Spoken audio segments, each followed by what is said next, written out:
Hello and welcome. I am your host, the best podcast host in the universe, Steve Cully. I'd like to thank our sponsors at Procyon Partners. Procyon, one of the top 50 fastest growing companies in the nation. They specialize in employee benefits, wealth management, and retirement planning. President Sean Rabinowitz, proud supporter of our podcast network and everything we do. Green Street Trust International, owned and operated by Rennell Jump and UConn legendary men's basketball player Jake Voskuhl. They specialize in tax plans for businesses large or small. They will save you money or get you a big fat return on your taxes. To schedule your free strategic tax planning session today, go to www.greenstreettrust.com. Pete Finch and the Finch Law Firm is located in Bridgeport, Connecticut. If you've suffered any type of personal injury, slip and fall, a car accident, your mother-in-law ran you over with her car, your wife got angry one night and decided to stab you, the Finch Firm is for you. Pete has won legal battles all across the state of Connecticut. He will go to war to get every dollar you deserve in compensation. You just have to remember, in a pinch, call Finch or go to his website, thefinchfirm.com. Dynamic Human Performance is owned and operated by UConn legendary running back Andre Dixon. He trains boys and girls of all ages, all sports. He has a boot camp program 7 days a week, 6 a.m. You want to get in shape, you go to Andre. He has an athletic development program where he trains boys and girls in the sport of their choice from the ground up, helps them reach their full potential, be the best they can possibly be. Andre has sent boys and girls to college on scholarship for all different types of sports. To work with the best, he has a 5,000 square foot state-of-the-art facility in Hartford, Connecticut. Go to www.dynamichumanperformance.com. All right.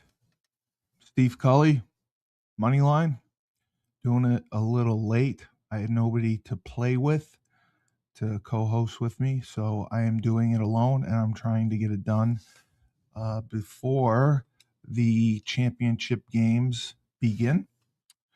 So we will do this. We will do this fast, down, and dirty, just how I like it. Moneyline, the news from last week. I am going to start with the Broncos and the Bills.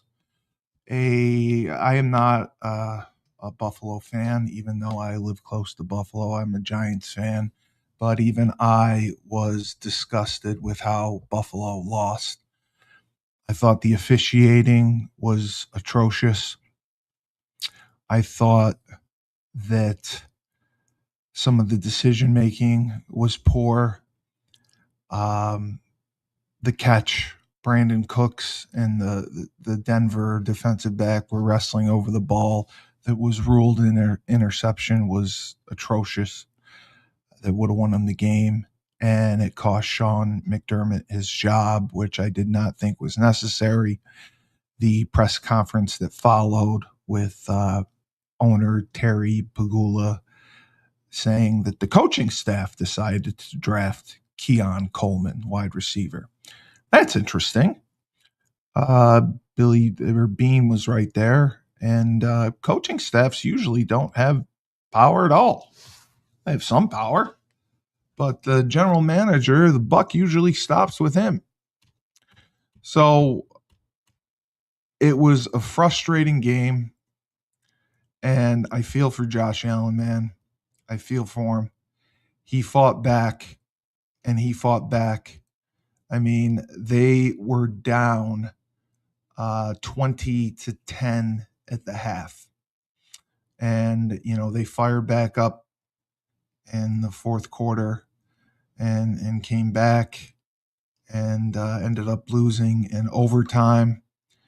I was just frustrated because, Cooks was running the ball well. The Bills were a shell of themselves. They were patchwork with their receivers. You know, when Brandon Cooks is your guy, um, it's not exactly something you look forward to. Uh, Prater was kicking really injured, and you had turnover after turnover after turnover that Josh Allen had, um, which Denver had a 23-10 lead before he finally came back and threw a TD pass to Coleman, and then he got Dalton Kincaid, and Buffalo got a 24-23 lead back. But the Broncos scored 10 points in the final 22 seconds of the first half. I had a problem with this. Buffalo got the ball back, and I know you're trying to be aggressive, selectively aggressive, but the sack and the strip leading to a field goal, that killed them. That killed them, and it just infuriated me. And Sean McDermott has done more for the city of Buffalo than anyone has in decades, since Tom Brady retired. But he hasn't had a ton to work with since Stephon Diggs left and Amari Cooper left. The wide receiver position has been sorely lacking. Defensively, they have been sorely lacking. They have great tight ends. I love Kincaid. But just the way this game turned out infuriated me because it should not have happened. There was a play in the fourth quarter. The Bills had the perfect call. They were in the red zone. Denver came with a cover 0 blitz, and they had a wide receiver screen called. Josh Allen threw the ball low, bounced off the ground, incompletion. And it would have been a touchdown. The guy ran it in for a touchdown. That infuriated me. And then in overtime, just the officiating. These guys work 3 days a week, and your jobs and livelihoods are depending on them. And they completely just blew it. Like, talk about a dumpster fire. What the? And I'm not a Buffalo fan again. I'm a Giants fan. I just Buffalo. This was their year with Mahomes out, Burrow out. They should be the team in the Super Bowl. And they were injured with so many injuries with patchwork. I thought they should have relied on Cook a little bit more, but they had 5 turnovers, 5 freaking turnovers, and they still outgained Denver 449 to 349. 10 of 15 on third down. That's unheard of in the playoffs. So I just, Sean McDermott should not have been fired because of this. The call with Brandon Nicks was complete bullshit, to be perfectly fair. I thought he caught it and was down. And we saw later in the Bears game a similar situation, and it was ruled a catch. But when your tight end Kincaid, he's great, but he's your leading receiver. He had 6 catches for 83 yards. Khalil Shakir, 7 catches, 75 yards. And then from there, it's Brandon Cooks, 2 catches, 20 yards. Ray Davis, 2 catches, 33. Come on. Keon Coleman, 1 catch for 10 yards. And he was the discussion in the press conference. So let's make a situation worse and fire a beloved coach and anger the city of Buffalo because of terrible referees, Josh Allen making poor decisions, 5 turnovers, and you still should have won the game. Bo Nix, 26 of 46. It's not like he played outstanding. And he led the team in rushing, 12 carries, 29 yards. Are you kidding me? And yeah, Cortland Sutton had an okay game, and Marvin Mims had an okay game. But that just infuriated me. Sean McDermott is going to get picked up. Whether it's this year or next year, he's going to get picked up. He is an outstanding coach. He's proven that. He's been able to bring a winning swagger back to Buffalo. And I get that they don't want to waste the prime years of Josh Allen, and bringing in a new coach they see as the answer. Well, I got news for you. It ain't. It ain't. They needed to get Allen some targets to throw to. And you trade a Stephon Diggs and Amari Cooper retires or whatever. You don't replace them with anyone. You draft Keon Coleman and you think he's going to be your answer? Come on. Josh Allen made chicken salad out of chicken shit all year. Chicken shit out of chicken salad, whatever the fucking saying is. Pissed me off. So Sean McDermott gets thrown under the bus. No reason for his firing, and Terry Pagula said it was because of the performance of the Denver game. Well, Joe Brady is your offensive coordinator, who you just interviewed for your head coaching position. He calls the plays. There were 5 turnovers. I would think maybe he would bear some responsibility for that. Why not? Why not? Your offensive coordinator, he doesn't bear responsibility for 5 turnovers on offense? Boy, I must be living on fucking Mars. Fucking kidding me. Joe Brady. I love Joe Brady. I think Joe Brady's done a great job this year. James Cook runs angry. I love James Cook.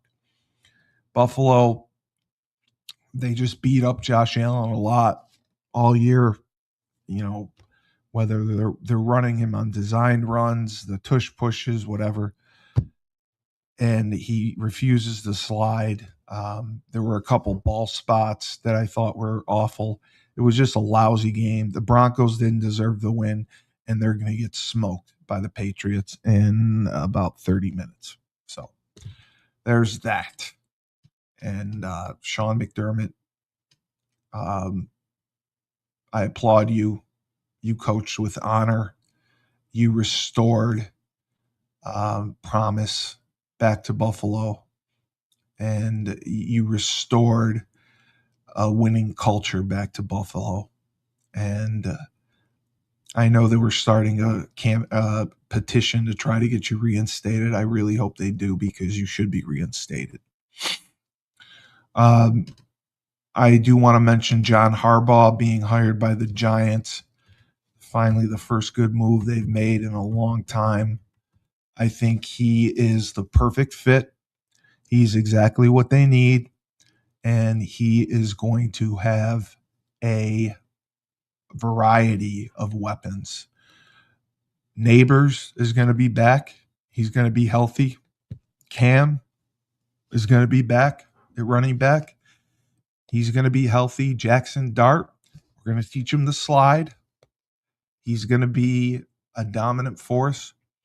And I think next year, especially with Abdul Carter and some other guys returning on defense, the Giants are going to be much better.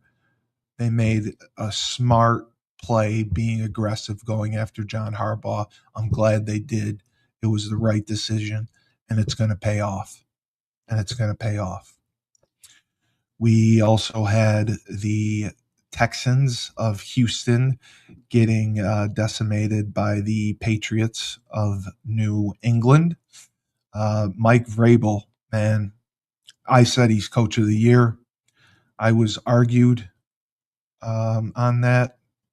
I can't remember who argued with me and said it's not Vrabel. It was somebody else. But I think Vrabel should be the coach of the year. Drake May threw 3 touchdown passes in the snow. CJ Stroud was absolutely atrocious with the weather. And, the Patriots won 28-16. And they're going to be playing in the AFC Championship very, very shortly. So we are excited to see that. The Patriots are going to beat the Broncos. The Broncos are playing their backup quarterback who hasn't played in 3 years, Jarrett Stidham, whatever the hell his name is. I don't care because it doesn't matter. In other news, the Rams, man, if Matthew Stafford isn't the MVP, Caleb Williams has had a great year, but Matthew Stafford's got to be the MVP. 46 touchdown passes, 4,000 yards passing. When he's healthy, there's nobody better. And he goes into Chicago, and I bet the Rams because I'm never going to take the Bears. The Bears are the Bears, and Caleb Williams loves his mother too much. So good for the Rams, and I don't think they're going to end up in the Super Bowl. I'm pulling for them, but I think Seattle's too hot. But, Stafford, 20 for 42 for 258. They had, a strong run game with Williams, 21 carries, 87 yards. He had 2 touchdowns. So, and then, defensively, they did well. Caleb Williams, 3 interceptions. So go have your mama make you some soup and then take a shit. The Seahawks, I think, are the most explosive, dangerous team right now. Now, the 49ers were decimated with injuries as well. So I get it.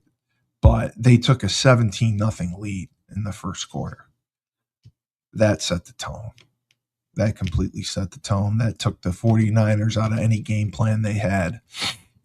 When you run the opening kickoff back for a touchdown, that pretty much tells the story. Sam Darnold threw a touchdown pass, and he got his first career playoff win in his first season with the Seahawks. I'm so happy for him. That he has been through hell and back, being picked by the dreadful Jets. Couldn't pay people to go there. And he's run out of town. He goes to Carolina, run out of town. And, it's funny that Carolina had Darnold and Baker Mayfield at the same time, and both couldn't hack it. And now they're succeeding elsewhere, even though Mayfield didn't have as good of a season.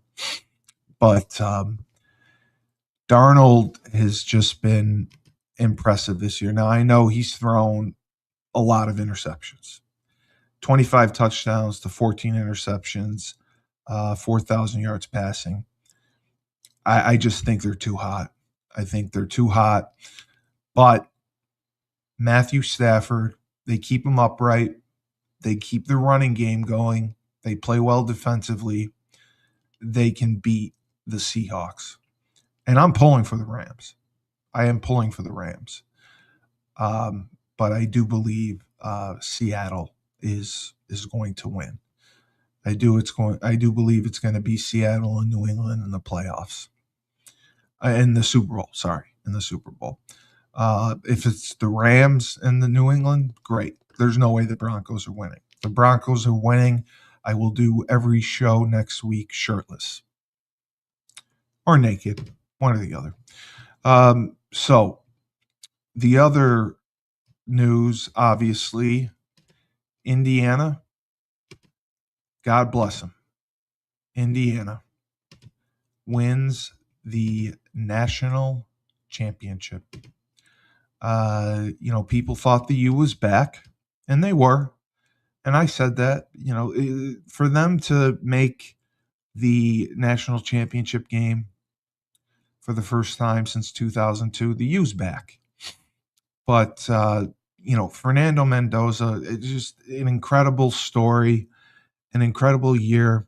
And like I said, they're the first team since 1894. It was Yale in 1894 that went 16-0 in college football. Indiana, it's the second team, 16-0 national champion, and they deserve it. They deserve it. Kurt Signetti, coach of the year. He's done phenomenal, and I give him all the credit in the world. If you told us 2 years ago that Indiana was going to win a national championship out of the Big Ten, you would have been laughed out of the universe because, Penn State and Michigan and Ohio State, probably, even adding USC, Oregon would have had something else to say about it. But that's not really the issue. The transfer portal, and I know I'm beating a dead horse here, but the transfer portal is just a complete and absolute shit show. And it's sad to see because it's hurting kids. We looked at it, and I believe there were 11,000 kids in the portal, and 3,000 or so were signed.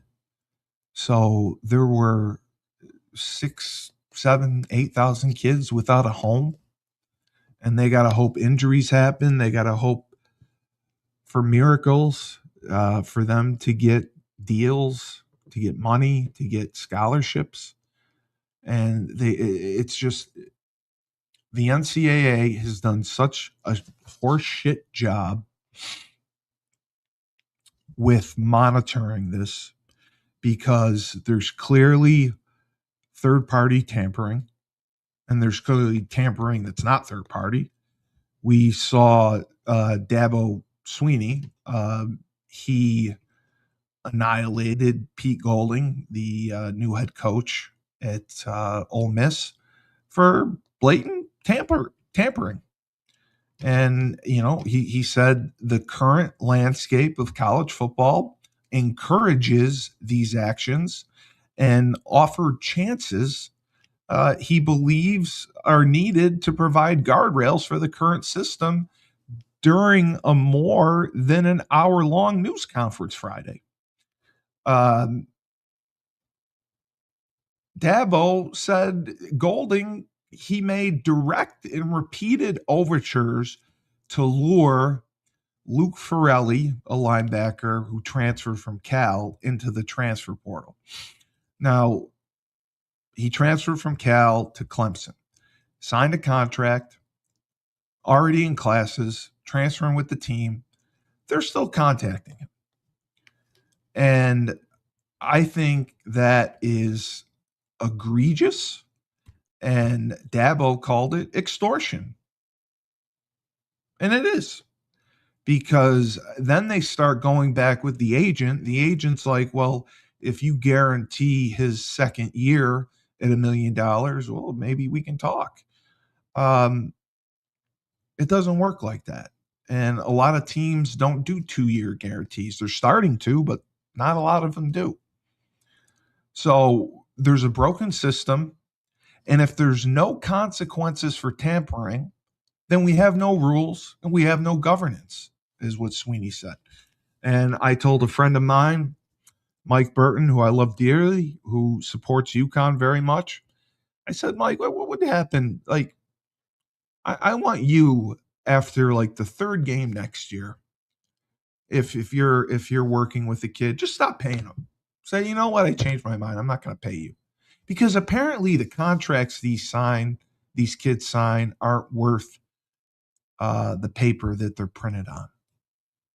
If you can break a contract, and Mike informed me that there's buyout clauses and different things that protect schools.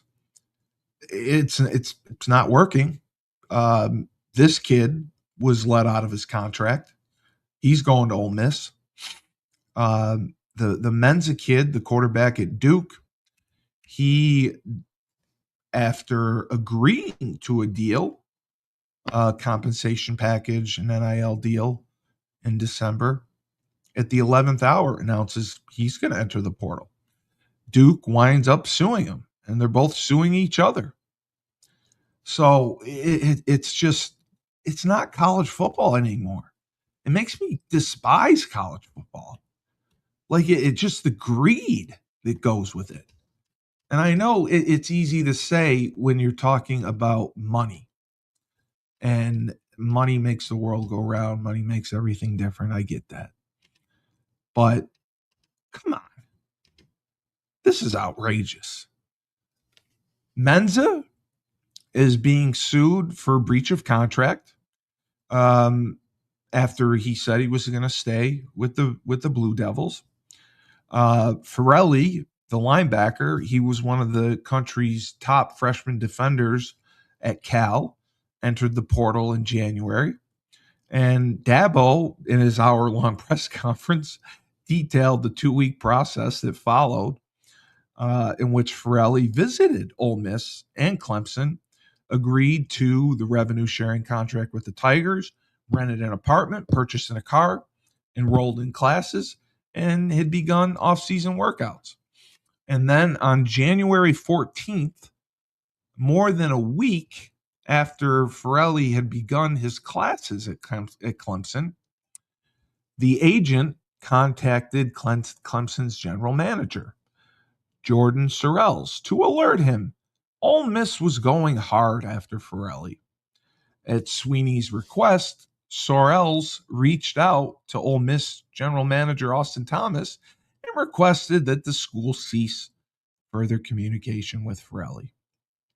According to Sweeney, Thomas assured Sorrells that he did not support tampering, but Golding does what he does.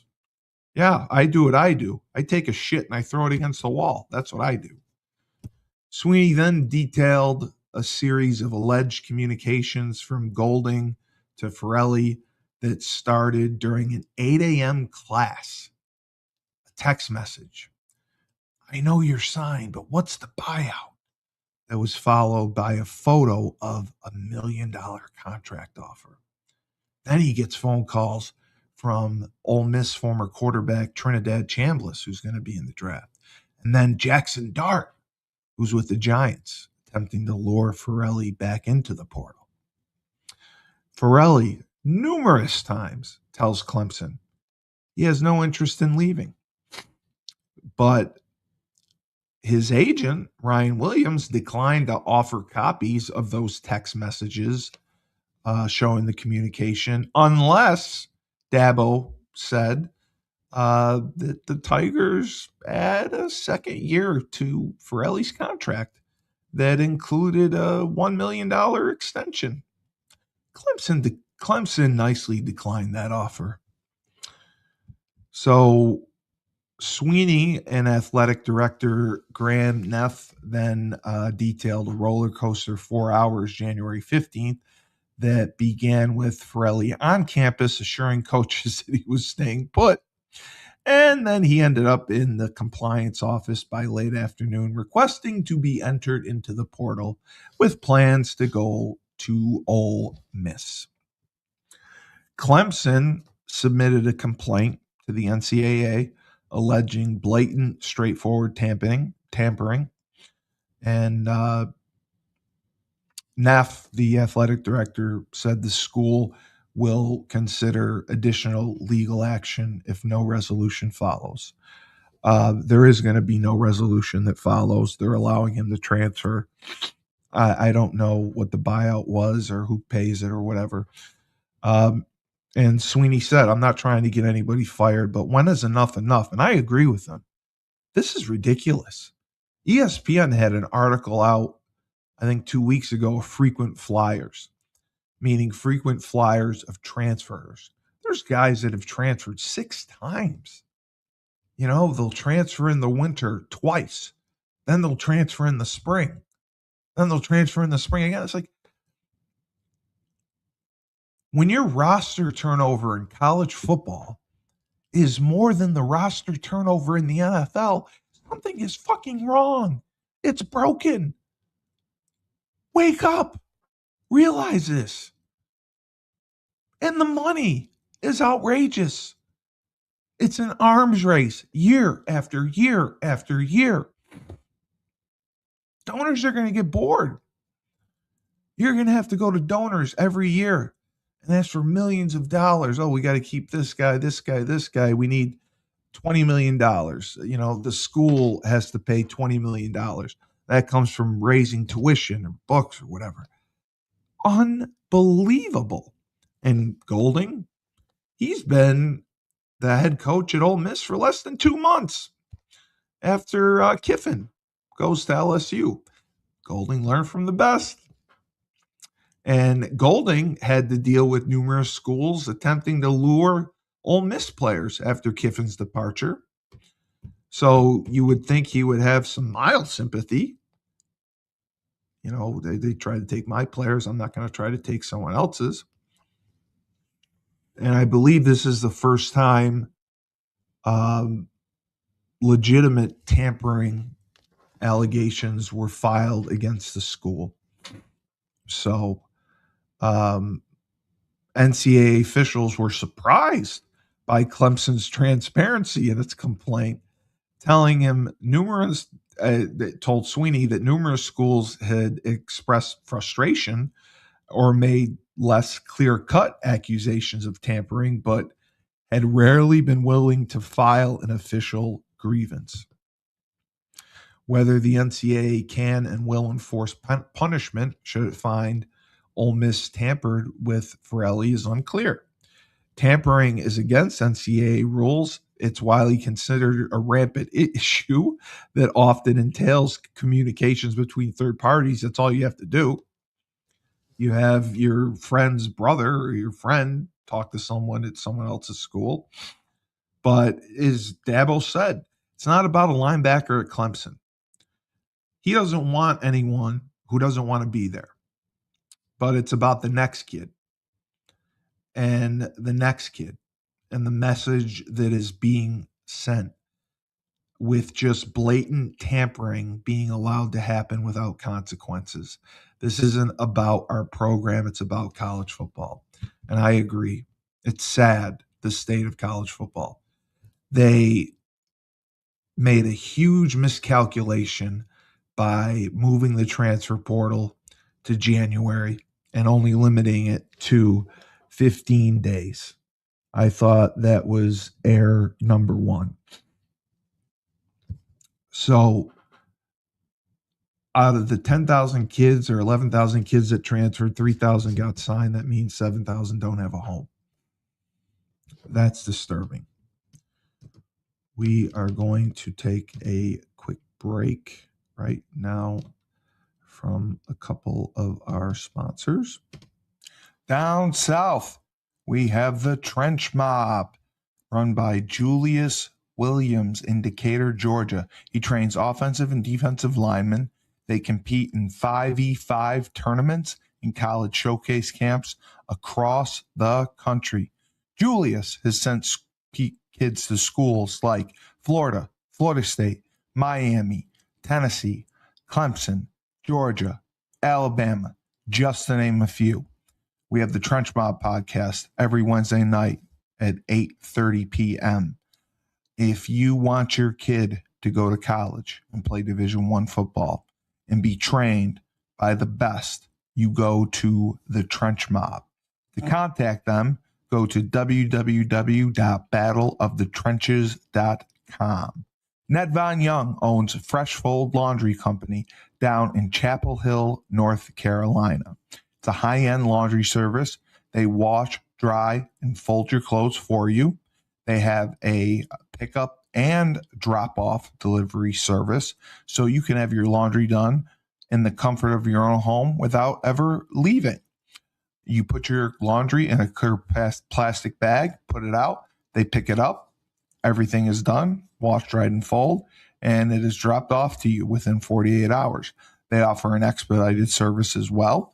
They have an online subscription model. You can also book online to schedule your pickups. They have deals for college students. So if you're in college, wash your nasty ass, and you can go to their website. It's myfreshfold-laundry.com.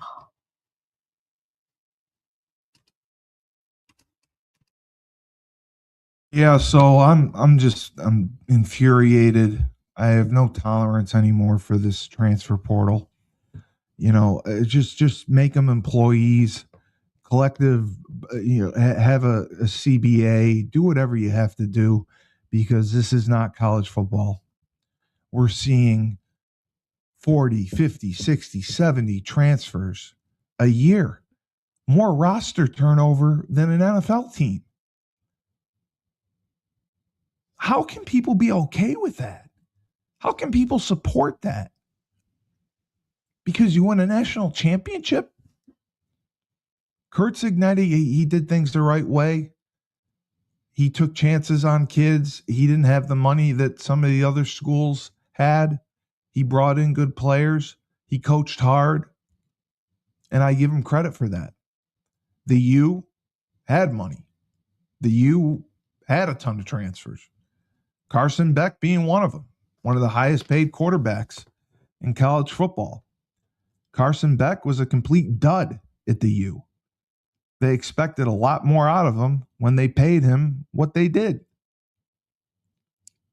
But the transfer portal is broken. College football is broken. College sports is broken. And either NCAA officials need to step in, put your big boy pants on, and fix the goddamn situation, or Congress has to intervene, because this isn't fun. This is disgusting. Absolutely disgusting. The quarterback at Duke commits December 20, whatever, he's coming back, and then the 11th hour, I'm going into the transfer portal. There's no loyalty. These guys are all mercenaries. They're hired fucking guns. It's sickening. It's sickening to see what the sport has become. Basketball to an extent, but football is, because it's $1 billion industry. There's so much money in television revenue. There's so much money making the playoffs, how far you advance in the playoffs. Winning a national championship changes everything. I just, this could have been stopped years ago. And when we talked with Coach Lyndon Johnson and Rob Ambrose, they said this was brought up. We're going to eventually have to pay players. Let's put parameters on it. Let's put some guardrails on it now while we still can. But you know what? The athletic directors, the presidents, whoever, they didn't want to do it, the chancellors. So people sued, and they won. They won because the conferences were making billions of dollars off of the players' backs. Players weren't getting shit. I agree the players deserve to get paid, but the transfer portal should not be 15 days. It should not be a mad goddamn fucking scramble like a rat race. Move it to the spring. Make it a little bit longer after spring practice, and do it the right way. And my friend Chris Bellamy, he talked about this. There's going to be a mental health crisis in years from now, 4 or 5 years from now, because there's going to be kids who haven't graduated from school because they've transferred so many times. Their credits aren't going to transfer. They're not going to leave with the degree, or they're not going to care to stay in school for 8 years. There's, freshmen are limited with their options. We've seen smaller and smaller freshman classes because coaches want ready-made players. There was an article in The Athletic about how come colleges can't develop quarterbacks anymore. Why? They don't have to. Why waste time developing a quarterback when you can go to another school and steal one? You got the money, go pay them. Go buy one. I wouldn't develop a quarterback either. It's the hardest position to play. Takes the most time and effort to learn. Takes the most time and effort to succeed in. I'd go pay for a great quarterback too. So that's why they're not being developed. And the Duke kid, Menza, You got $3 million. You've already been paid $4 million over two. Like, what the fuck with the money? You're getting money. I'm surprised there's not more jealousy within teams. This guy's making this much. This guy's making this much. I'm only making this much. Tell you what, I'd be jealous. I'd be jealous. I'd be lucky to get a Deepy Dough Buffalo Wing Zone. That was my favorite. Oh no, the Danger Zone I used to like too. Or Sergeant Pep's Pizza when I was at UConn. That would be my NIL deal. But it's just awful. It's just awful. College basketball, shout out to UConn. You know, we're dominating the world of college basketball, men and women. UFC 324 we watched last night. It was incredible watching Justin Gaethje, I'll say his name wrong, and Patty the Batty in the main event. That was one of the best fights I've ever seen. Justin won. There was a match that was pulled off because of suspicious betting. So just hours before the event was supposed to start, the lightweight matchup between Alexander Hernandez, 18-8, and Michael Johnson, 24-19, was canceled. The company did not immediately provide a reason for the cancellation, but Dana White confirmed in his post-fight news conference it was for suspicious betting activity. And this comes less than 3 months after the UFC dealt with a major betting scandal surrounding another fight. And it's just crazy. I mean, college basketball, pro basketball, we're just greedy. Everyone's greedy. And it's easy to say, well, you don't have money. I get it. I don't have money. I'm broke as shit. But yeah. So it was a great show. Sad to see the fight get canceled. The Black Beast, Derek Lewis, to see him get knocked out was difficult. He was one of my favorites. But otherwise, it was a ho-hum card. Rose Namajunas, I was disappointed with her performance. I expected more out of her. But again, you know, you're looking at this. So according to ESPN, the LSU Tigers have the number one transfer portal class. And it starts with landing Sam Leavitt, the quarterback from Arizona State. That was big, but they have a monster class. Number 2, Texas Tech. You know why? They got a shit ton of money to spend so they can buy the best players. There's no loyalty anymore. There's no camaraderie. These are all hired guns, mercenaries, brought in to do a job to win, and then they leave. That's what college football's turned into. There's more loyalty in the NFL than there is in college. It's just, it makes me want to puke. Indiana's number 3, and few programs have taken advantage of the portal like Indiana and Coach Cignetti. He stuck to his blueprint by prioritizing starting experience at positions of need, kind of around a new quarterback. And they have TCU transfer Josh Hoover coming in. He doesn't have the physical upside of other top-ranked transfer quarterbacks, but he's got arm strength. He's got accuracy. He can push the ball downfield vertically in Indiana's system. He just has to keep his turnovers in check.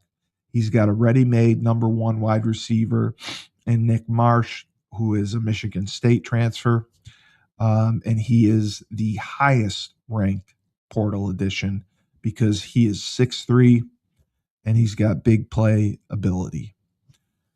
Texas was 4, Ohio State was 5, Penn State was 6, Ole Miss was 7, Kentucky was 8.